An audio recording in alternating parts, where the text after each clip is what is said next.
Hay un sobre. Está sellado con cera.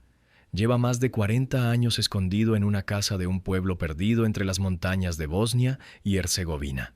Dentro de ese sobre, según 6 personas que hoy siguen vivas, está escrito el futuro de la humanidad. No una parte, no un fragmento. El futuro completo, dividido en 10 secretos exactos, con fechas, lugares y consecuencias. Y el primero de esos secretos, según los videntes, ya ha empezado a cumplirse mientras tú lees estas palabras. La Iglesia Católica lo sabe. El Vaticano envió comisión tras comisión durante más de 4 décadas. Interrogó, presionó, examinó cada palabra y nunca, nunca consiguió que abrieran el sobre. Porque la Virgen, según los videntes, dio una orden tajante. El contenido se revelará al mundo solo 10 días antes de cada acontecimiento. Ni un segundo antes, ni un segundo después. Y el que romperá el silencio será un sacerdote elegido en secreto, un hombre cuyo nombre solo conocen 3 personas en este planeta. Su nombre es Petar Ljubicic, y este hombre lleva desde 1984 esperando una llamada telefónica que cambiará la historia. Pero retrocedamos, porque para entender por qué 2026 es la fecha que aterra a teólogos, exorcistas y servicios de inteligencia, hay que volver a una tarde de junio de 1981, a una colina pelada, llena de piedras y arbustos secos, donde 6 adolescentes vieron algo que los marcó para siempre. Era el 24 de junio, festividad de San Juan Bautista. La aldea se llamaba Medjugorje, un nombre que en croata significa entre montañas. Tenía menos de 400 habitantes. No había turismo, no había hoteles. Era un punto invisible en el mapa de la Yugoslavia comunista, un país donde la religión estaba perseguida, los sacerdotes eran vigilados por la policía secreta y las apariciones marianas eran consideradas un delito político contra el Estado socialista. Aquella tarde, 2 chicas, Mirjana Dragicevic de 16 años e Ivanka Ivankovic de 15, subían por la ladera del Monte Krnika para fumar un cigarrillo a escondidas. Algo prohibido en sus casas, algo trivial, algo que jamás debió convertirse en el inicio de la mayor profecía moderna del cristianismo. A las 6:45 de la tarde, Ivanka levantó la vista hacia un punto en el aire, a unos 100 metros de distancia, y dijo una frase que la perseguiría el resto de su vida. «Mira, es la Gospa, la Virgen». Mirjana no quiso mirar, se rió. Le contestó que la Virgen no tenía nada que hacer en aquel sitio, pero algo la obligó a girar la cabeza. Y entonces ella también la vio, una figura femenina suspendida en el aire, vestida con un manto gris, con un niño en brazos. La figura no hablaba, solo las miraba, y les hacía una señal con la mano, llamándolas. Las 2 chicas salieron corriendo monte abajo, gritando, sin atreverse a volver la vista atrás. Al día siguiente regresaron. Y esta vez eran 6. Mirjana, Ivanka, Vika Ivankovic, Marija Pavlovic, Ivan Dragicevic y Jakov Cholo, el más pequeño, con apenas 10 años. Lo que ocurrió en aquella segunda tarde quedó documentado en informes médicos, policiales y eclesiásticos que aún hoy se pueden consultar. Los 6 cayeron de rodillas al mismo tiempo. Los 6 fijaron la mirada en el mismo punto exacto del aire. Los 6 dejaron de responder a estímulos externos. Médicos posteriores les aplicaron pruebas de reflejo pupilar, ruidos a más de 90 decibelios junto al oído, pinchazos con agujas. Nada. Estaban en un estado que la ciencia no supo y todavía no sabe clasificar. Y entonces la figura habló por primera vez. Y lo primero que dijo, según los 6 videntes, fue una frase que pondría en alerta a todos los servicios de inteligencia del bloque comunista en menos de 72 horas. He venido porque hay muchos creyentes verdaderos. He venido a convertir y reconciliar al mundo entero. El mundo entero. No la aldea, no la región, no el país, el mundo. 3 días después, la policía secreta yugoslava, la temida UDBA, llegó al pueblo en coches negros. Detuvieron a los 6 adolescentes. Los separaron. Los interrogaron durante horas. A Mirjana le dijeron que su padre perdería el trabajo si seguía mintiendo. A Vika la amenazaron con internarla en un hospital psiquiátrico. A Yakov, con 10 años, lo encerraron solo en una habitación durante toda una noche para que confesara que era un fraude orquestado por sacerdotes croatas nacionalistas. Ninguno se retractó, ni uno. Y ahí empezó algo que 44 años después sigue sin tener explicación. Porque lo que la Gospa empezó a transmitir a partir de aquella tarde no fueron oraciones ni consuelos. Fueron 10 mensajes específicos, 10 secretos sellados, y el calendario que la Virgen entregó, según los propios videntes, apunta directamente a los meses que estamos a punto de vivir. ¿Quieres saber qué dice exactamente el primer secreto? Quédate, porque lo que viene a continuación es lo que el Vaticano lleva décadas intentando que nunca se sepa. ¿Cómo es posible que un mensaje supuestamente celestial necesite 44 años de silencio? ¿Qué clase de revelación divina exige la firma de un notario, un sacerdote elegido en secreto y un calendario más estricto que el de una operación militar? Estas son las preguntas que ningún teólogo del Vaticano ha querido responder en público. Y son, precisamente, las preguntas que vamos a empezar a responder ahora. Volvamos al verano de 1981. La aldea ya no era la misma. En menos de un mes, más de 100,000 personas habían subido a aquella colina pelada. 100,000. En un país donde rezar en público podía costarte el empleo, la libertad o la vida. La policía secreta cerró el acceso al monte con barreras, soldados y perros. Pero la gente subía igual, de rodillas, por caminos alternativos, de noche, y la Gospa, según los videntes, seguía apareciendo. Cada tarde, a la misma hora, con la misma puntualidad enfermiza, 6:40 de la tarde en invierno, 6:40 en verano. Una exactitud que nadie ha sabido explicar jamás, porque las visiones místicas registradas en la historia del cristianismo, desde Lourdes hasta Fátima, jamás funcionaron con horario suizo. Y aquí aparece el primer dato que pone los pelos de punta a los investigadores serios. El obispo de Mostar, Pavao Janić, en aquel entonces autoridad religiosa de la región, fue al principio el principal defensor de los videntes. Los protegió frente a la policía, los alojó en su propia residencia y un día, sin previo aviso, cambió de bando.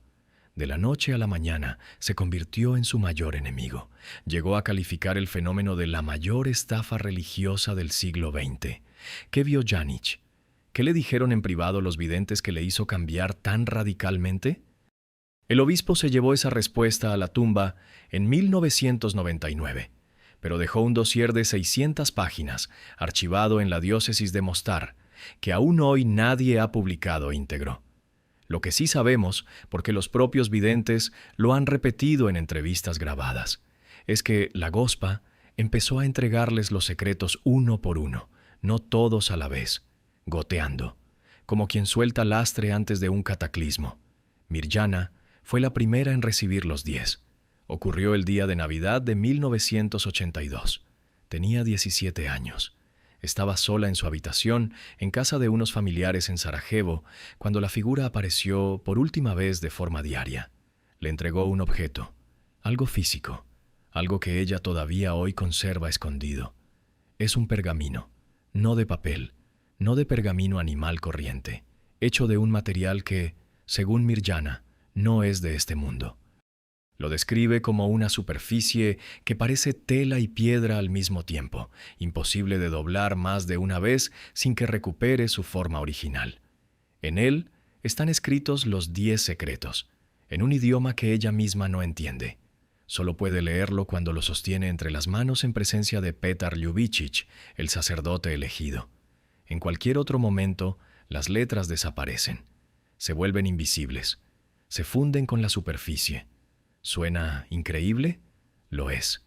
Pero hay un detalle que cambia toda la ecuación.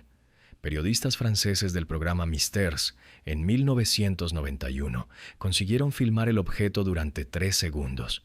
3 segundos de cinta que aún circulan por archivos privados.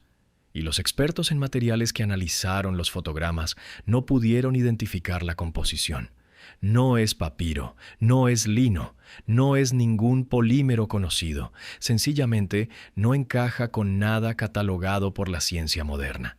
Y ahora viene lo verdaderamente inquietante, el primer secreto. Mirjana lo describió en 1985 a padre Tomislav Vlasic, su director espiritual de aquella época, antes de que el propio Vlasic fuera apartado por el Vaticano en circunstancias turbias que merecerían un capítulo aparte. Según el testimonio escrito de Vlasic, archivado en Roma, el primer secreto se refiere a un acontecimiento que sacudirá una región concreta del mundo, no global, regional, pero con consecuencias que se extenderán por toda la Tierra como las ondas de un terremoto submarino. Mirjana ha repetido durante décadas la misma frase: cuando ocurra, la gente entenderá, y entonces ya será tarde. ¿Tarde para qué? Tarde para arrepentirse, tarde para huir, tarde para creer. Los videntes nunca han precisado.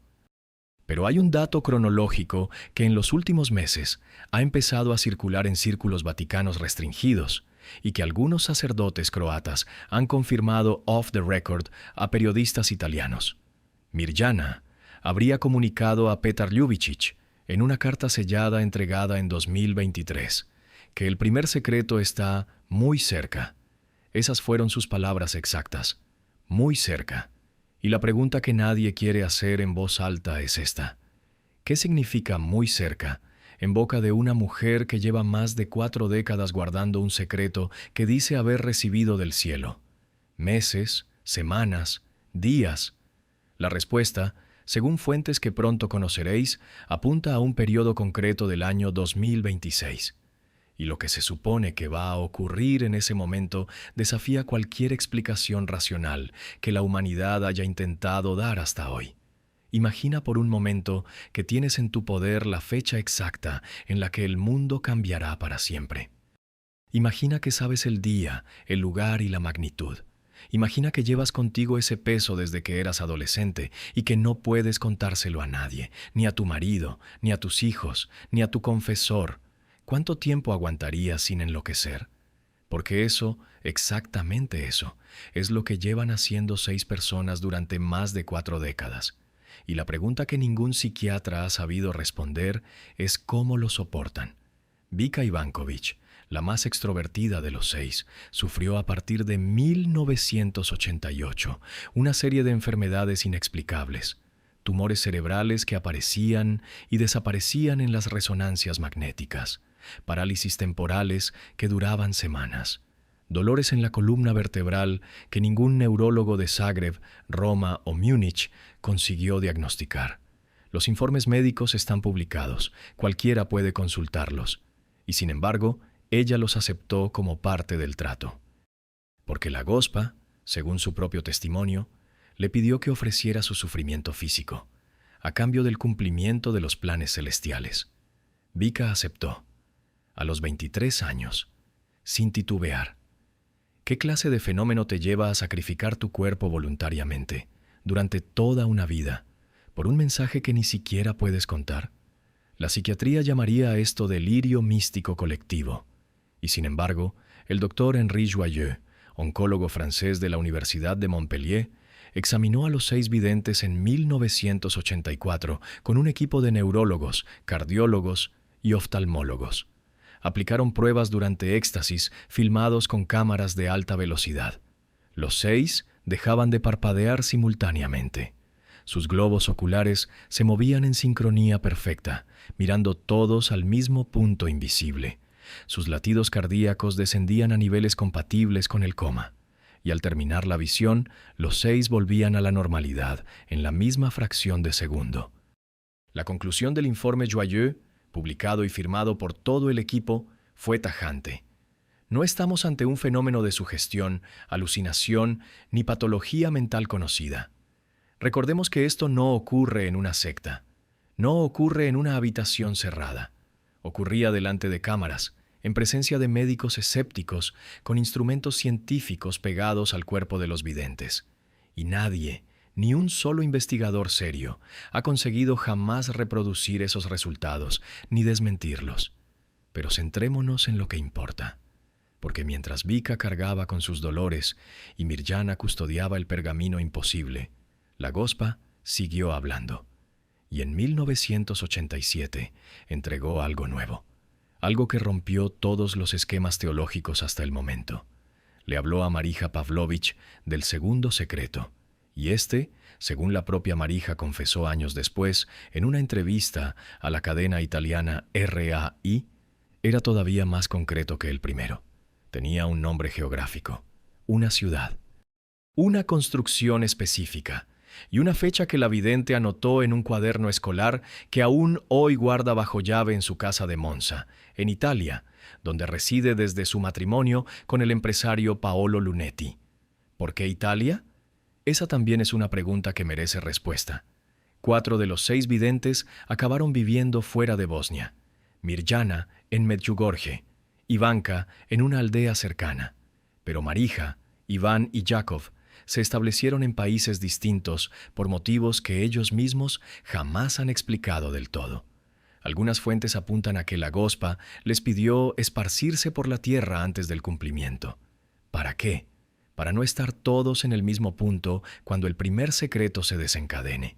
Si esto es cierto y la dispersión es deliberada, las implicaciones son escalofriantes. Significaría que el primer acontecimiento será de tal magnitud geográfica que reunir a los 6 testigos en un mismo país sería un riesgo inaceptable. Pensemos. ¿Qué tipo de evento exige separar a 6 personas por seguridad? Un atentado masivo, un terremoto regional, una pandemia, una guerra. La especulación, en este punto, podría llenar bibliotecas enteras.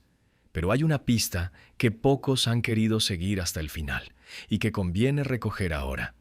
En 1991, justo cuando estallaba la guerra en los Balcanes, Mirjana hizo unas declaraciones extrañas a la prensa croata. Dijo que la Gospa le había advertido, 2 años antes, de lo que iba a sucederle a su tierra. Le había pedido que rezara por las víctimas que aún no habían muerto. Le había mostrado en una visión columnas de humo sobre Sarajevo, Mostar, Vukovar. Y sin embargo, ese conocimiento previo no impidió la guerra. La Gospa, según Mirjana, fue clara. No vengo a evitar, vengo a preparar. A preparar. Esas 2 palabras lo cambian todo. Si la Virgen de Medjugorje no viene a salvar el mundo, sino a preparar a los creyentes para algo inevitable, entonces los 10 secretos no son una advertencia, son una cuenta atrás. Y mientras tú, en este momento, estás sentado leyendo estas líneas, la cuenta atrás ya ha llegado a un punto que ninguno de los 6 videntes había pronunciado nunca antes en público. Hasta ahora. Hay un detalle que casi nadie menciona cuando se habla de Medjugorje, un detalle aparentemente menor, casi anecdótico, que sin embargo se ha convertido en la obsesión silenciosa de los analistas más serios del fenómeno. La Gospa, según los 6 videntes, jamás se ha presentado como Virgen de Medjugorje. Nunca. En 44 años de apariciones, ni una sola vez ha utilizado ese nombre. Se presenta como Reina de la Paz. Y la primera vez que pronunció ese título fue el 25 de junio de 1982, exactamente un año después de la primera aparición. ¿Por qué ese título y no otro? ¿Por qué insistir década tras década en un nombre asociado directamente con la idea de un mundo a punto de perder la paz? Reina de la Paz. Pensad en la elección de las palabras. No Madre del Consuelo, no Auxilio de los cristianos, no Reina del Cielo, paz. Una palabra que solo tiene sentido cuando existe la posibilidad real de la guerra. Y aquí entra en escena un personaje al que apenas se ha prestado atención fuera de los círculos vaticanos, pero cuya influencia en este caso ha sido decisiva. El cardenal Christoph Schönborn, arzobispo de Viena, teólogo respetado, autor del Catecismo de la Iglesia Católica, encargado por Juan Pablo II. Schönborn visitó Medjugorje en privado en 2002. Volvió a visitarlo, públicamente esta vez, en 2009. Habló con los videntes, examinó documentos y al regresar a Roma escribió un informe interno cuyo contenido nunca se ha desclasificado del todo. Lo que sí trascendió Fue una frase suya pronunciada en una conferencia privada en Salzburgo. Si Medjugorje es falso, la Iglesia tiene un problema gravísimo. Si es verdadero, la humanidad tiene un problema todavía mayor. Esa frase, recogida por dos teólogos austriacos presentes en la sala, resume mejor que cualquier análisis el dilema que paraliza al Vaticano desde hace décadas. Reconocer oficialmente las apariciones implicaría aceptar la existencia de los 10 secretos. Aceptar los secretos implicaría tener que prepararse, como institución, para acontecimientos cuyo contenido la propia Iglesia no controla. Por eso la decisión adoptada en septiembre de 2024 por el Dicasterio para la Doctrina de la Fe, bajo dirección del cardenal Víctor Manuel Fernández, fue tan curiosa. Roma autorizó el culto público en Medjugorje, permitió las peregrinaciones oficiales, reconoció los frutos espirituales, pero se abstuvo, deliberadamente, de pronunciarse sobre la sobrenaturalidad de las apariciones. Una salida elegante, una salida que muchos teólogos han calificado de cobarde, una salida que, en realidad, deja todas las puertas abiertas para cuando los secretos empiecen a cumplirse.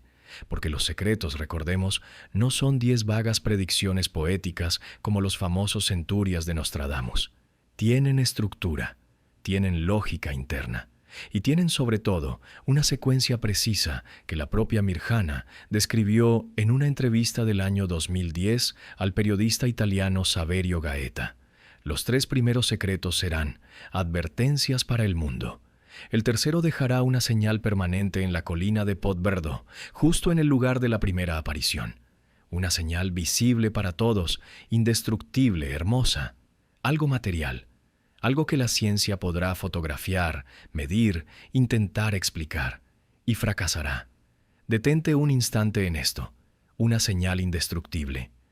¿Os imagináis lo que significaría para un mundo escéptico, secularizado, dominado por algoritmos y pantallas, encontrarse de pronto con un objeto físico situado en una ladera bosnia que ningún laboratorio del planeta pueda destruir ni replicar?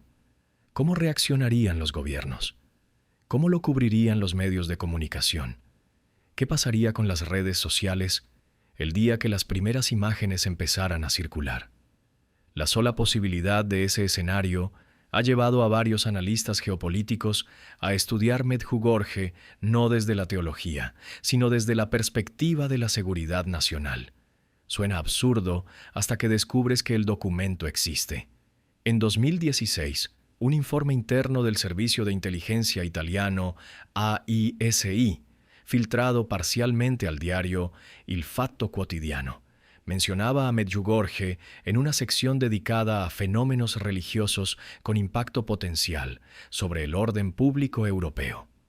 El informe estimaba que el cumplimiento simultáneo de los 3 primeros secretos podría provocar movimientos migratorios espontáneos hacia Bosnia de entre 4 y 7 millones de personas en pocas semanas. 4 millones, 7 millones, cifras de éxodo bíblico. Cifras que ningún país, ni siquiera Alemania o Francia, podría gestionar sin colapso institucional.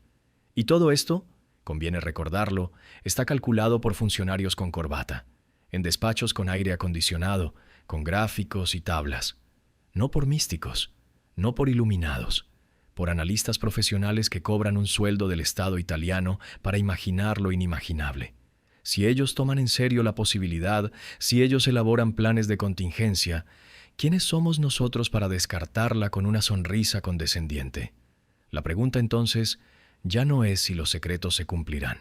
La pregunta es, ¿qué pasará exactamente el día en que el teléfono de Petar Ljubicic suene por primera vez? Y ese día, según fuentes que ya han empezado a hablar, podría estar a apenas unos meses de distancia. Llegamos al final del recorrido y conviene detenerse a pensar qué hemos descubierto hasta aquí. Hemos visto a 6 adolescentes convertidos en custodios de un calendario que dicen haber recibido del cielo. Hemos visto a un Vaticano paralizado entre la prudencia y el miedo. Hemos visto informes médicos imposibles, documentos de inteligencia clasificados, frases enigmáticas de cardenales en conferencias privadas. Y sin embargo, lo más perturbador estaba reservado para este último capítulo. porque los 7 secretos restantes, los que nadie ha descrito todavía con detalle público, son los que verdaderamente cambian la naturaleza de toda esta historia. Iván Dragičević, vidente que hoy reside entre Boston y la propia aldea Bosnia, dejó caer en una conferencia en Steubenville, Ohio, en mayo de 2018, una pista que pasó casi desapercibida. Habló de un castigo merecido por la humanidad, relacionado con uno de los secretos posteriores al tercero. Castigo merecido. Esas 2 palabras, en boca de un hombre que ha pasado 4 décadas evitando con una habilidad casi diplomática cualquier afirmación apocalíptica, son una bomba. Porque no se trata de una catástrofe natural aleatoria, no se trata de un meteorito caprichoso ni de un virus mutante. Se trata, en sus propias palabras traducidas del croata, de algo que la humanidad ha provocado y que la humanidad recibirá de vuelta. ¿Qué hemos provocado?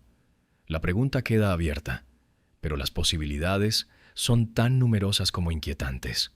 Guerras nucleares larvadas que se sostienen sobre frágiles equilibrios diplomáticos, manipulación genética, inteligencias artificiales fuera de control, destrucción ambiental sistemática. Cualquiera de estas hipótesis cabe en la frase de Iván, y ninguna queda descartada por sus palabras posteriores. Lo más inquietante es que el propio vidente, cuando un asistente le preguntó si podía ser más específico, contestó con una mirada larga y una sola frase. Dijo: «Pronto lo entenderéis sin que nadie os lo explique». Pasemos ahora al detalle que muchos investigadores consideran la prueba más sólida de toda esta historia. Mirjana Dragičević recibe, desde el 18 de marzo de 1987 y cada año en esa misma fecha, una aparición especial, no mensual, como las habituales hasta entonces, anual, y siempre en el mismo día, solo el 18 de marzo. ¿Por qué precisamente ese día? La pregunta llevaba años flotando sin respuesta hasta que un investigador italiano, Marco Corvaglia, publicó una hipótesis que dejó helados incluso a los defensores del fenómeno. El 18 de marzo es el cumpleaños de Mirjana. Y la Gospa, según la propia vidente, le confirmó en 1982 que ella, Mirjana, sería la primera en revelar al sacerdote elegido el contenido de los secretos. Cumpleaños, aniversario, inicio, 3 conceptos entrelazados en una sola fecha. Y la pregunta que ha empezado a circular por foros teológicos serios desde hace pocos meses es esta. ¿Cumplirá Mirjana 61 años el 18 de marzo de 2026? La respuesta es sí.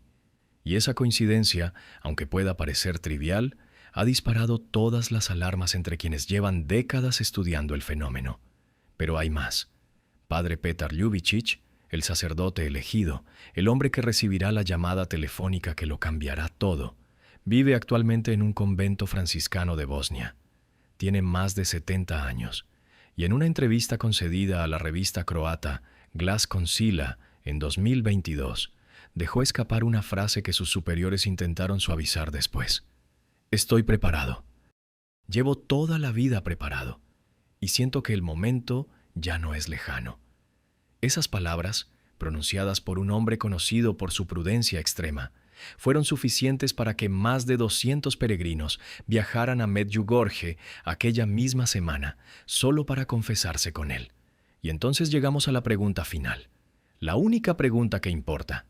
¿Qué debe hacer una persona normal, alguien que no es teólogo, ni vidente, ni sacerdote, ni analista de inteligencia, frente a todo esto? ¿Creer ciegamente? ¿Reírse y seguir con su vida? ¿Aterrarse y construir un refugio en el campo? La Gospa, según los 6 videntes, ha repetido durante 44 años el mismo consejo. 5 palabras, 5 gestos cotidianos: oración, ayuno, confesión, Eucaristía, lectura de las Escrituras. Nada espectacular, nada digno de un titular sensacionalista. Y sin embargo, según los videntes, son las únicas herramientas que servirán cuando llegue el momento. Lo que viene en 2026, si los videntes están en lo cierto, no será el fin del mundo. Será el principio de algo nuevo. Pero entre el final de lo viejo y el comienzo de lo nuevo siempre hay un intervalo de oscuridad. Y ese intervalo, según Mirjana, Vika, Marija, Iván, Ivanka y Yakov, ya ha empezado. Lo estamos viviendo sin darnos cuenta. Lo estamos respirando en cada noticiero. Lo estamos viendo en cada conflicto que estalla, en cada ecosistema que muere, en cada certeza que se derrumba. Y cuando suene el teléfono de Padre Petar, ese intervalo simplemente tendrá nombre, fecha y rostro.